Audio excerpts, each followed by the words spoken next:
একের পর এক 4 সন্তান পঙ্গুত্ব বরণ করল এক দম্পতির। সুস্থ সন্তান জন্ম নিলেও মাত্র 8 থেকে 10 বছর বয়সেই তাদের দেখা দিচ্ছে পঙ্গুত্ব, আর তারপরেই ঢলে পড়ছে মৃত্যুর কোলে। হতদরিদ্র বাবা মা হয়ে সহ্য করতে হচ্ছে নিয়তির এই নির্মম পরিহাস। ফার্স্টে যে আমার একটা মেয়ে হয়েছে, মেয়েটা হয়েছে ও হওয়ার পরে প্রতিবন্ধী হয়ে গেছে।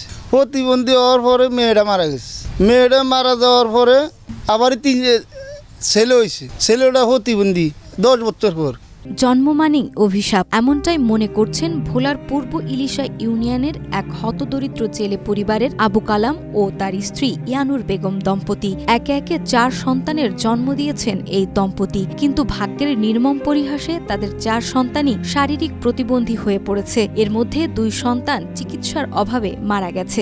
জন্ম থেকে এরকম কোনো ছিলে না বা হয় না, পোলাই না আটে যায়, বাজারে যায়, চলে, হিরে খায়, লয়।